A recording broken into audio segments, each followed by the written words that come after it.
From a storytelling perspective, WandaVision episode 8 was the best episode. Maybe not the funniest or the one that has like the most action, but in WandaVision episode 8 they managed to tell us the backstory of not only Agatha, but also Wanda herself and what kind of led to the entire creation of the show. This was the origin issue.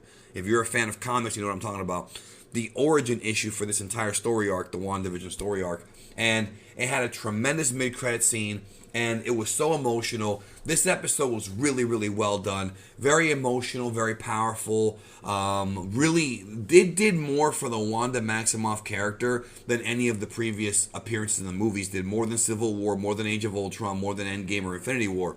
And those all kind of helped build her character, but this was really like the character, the story of Wanda Maximoff. So we start off the episode with Agatha in the Salem witch trials. Now that's awesome. That is, it does fit with the comic book. And really freaky effects here. And the witches are going to kill her for betraying them. But she reversed it because she's very, very powerful. Then we cut to the present. And basically, Wanda's inside of this this protection spell that Agatha created. So Wanda cannot read her mind or mess with it or put a hex on her. And of course, Agatha makes fun of her accent. And then she reveals that she is fake Quicksilver. She is the fake Quicksilver. So whatever happened to Photon in the mid-credit scene is not going to get paid off till episode 9.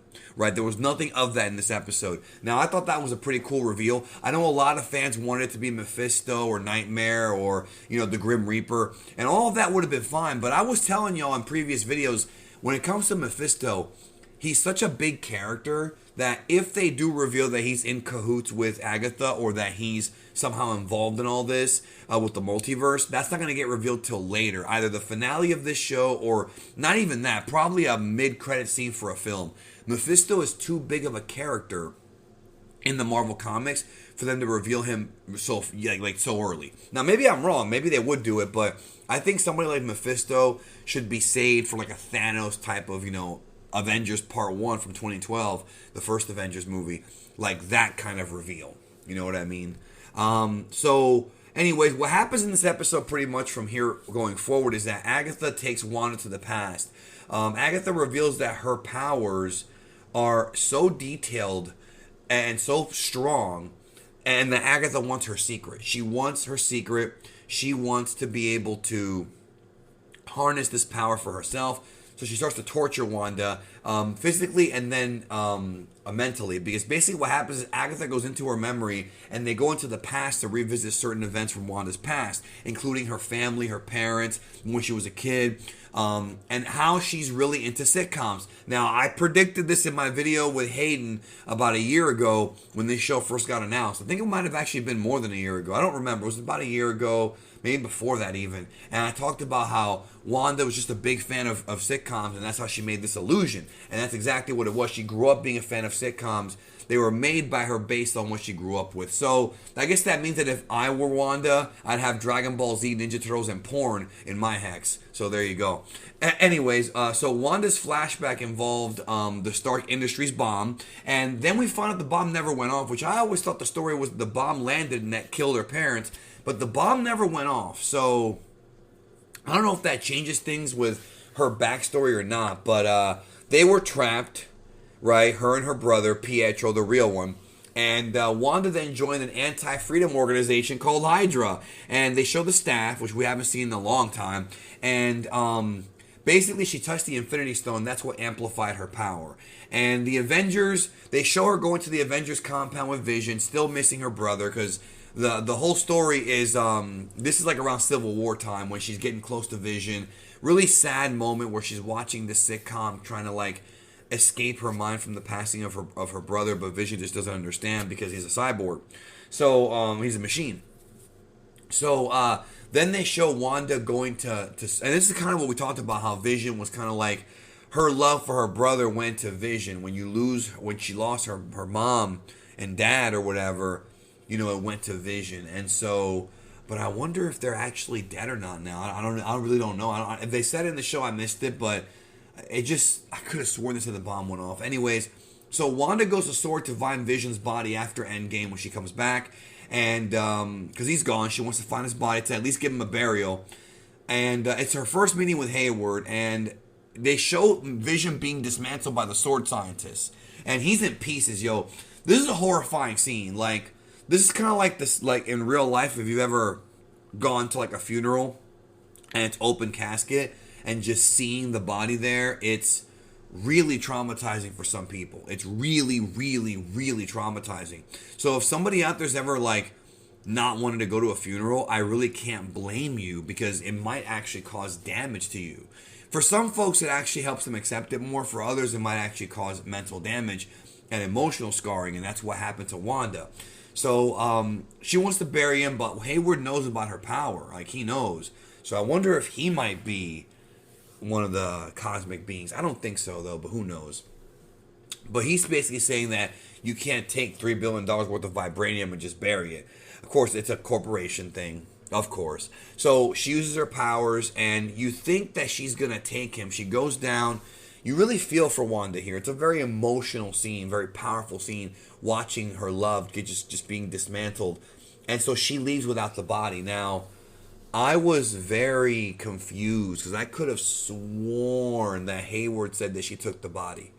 Maybe I misinterpreted that, or maybe I misheard it in the previous episodes.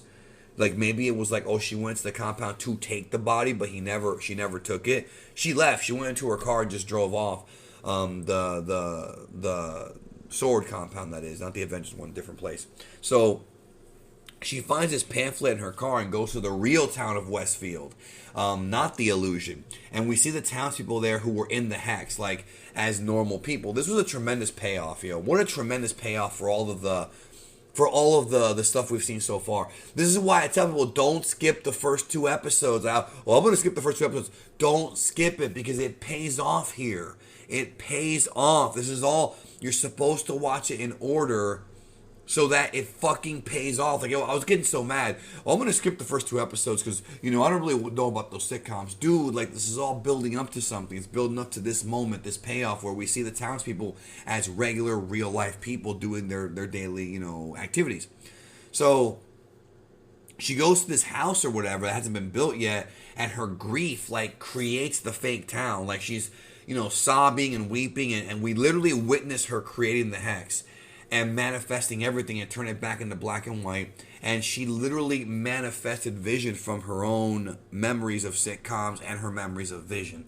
So the Vision that we see there is not the same one that was in the Avengers compound. So the question is, then why is this Vision waking up? Is this also more Agatha? How is the Vision inside of Wanda's hex? How is he, like, waking up? How is he starting to realize, that he's not really Vision? And does Darcy know this? Remember, we left off with Vision and Darcy in the last episode, or the one before. That was the last episode. So she wakes up in this, like, TV studio with Agatha watching like a TV sitcom studio, clapping her hands. Then she hears her kids screaming, and she's, the kids are basically being strung up by Agatha. And Agatha's like, you're nothing but a myth. She's like, you are the Scarlet Witch. What a great ending. What a perfect, finally they refer to her as the Scarlet Witch. Finally, dude. I was quite happy to see them saying what she actually is. Then we have a huge mid-credit scene. We talked about how the fanboys are going to be excited for a character appearing in the last episode. Well, this might not be the character, but it might be. It could be something totally different. But yes, it turns out that Hayward was watching the hex go off, and that they managed to rebuild. They teased about rebuilding Vision, and it turns out that they have rebuilt White Vision. So if you know about the comics, it is indeed White Vision. He's alive in the world outside the hex, and he might be the key to going in and tapping into the powers of Wanda to get her to close the hex down. And it turns out that, based on, like, from what I'm understanding, because he says something like, well, let's go back to the source. And I'm not sure if the source is actually supposed to be like the actual Infinity Stone. I think what they mean is they're siphoning her chaos magic in order to rebuild or create the White Vision. So, great episode, great payoff, tremendous payoff to the entirety of the series. But it's not over yet. We have one more episode left. We have Agatha squaring off against the Scarlet Witch, who's, she's got her kids, and we have White Vision about to go in. We also have Photon in there somewhere. We also have Darcy in there somewhere. There's a lot of unraveled plot points that are probably going to get paid off in this next episode. I'm going to predict right now, we're going to see Doctor Strange in this episode. He will make a cameo appearance, and we might see a preview of his movie. Maybe not a full preview, but we might see a little teaser of what they have to face off with in his movie. So either way, this was the most emotional WandaVision episode. Anybody who's ever lost anybody in their life, whether it be a parent or a sibling or a loved one, you'll find stuff to relate to in this episode. You'll find things to appreciate in this episode.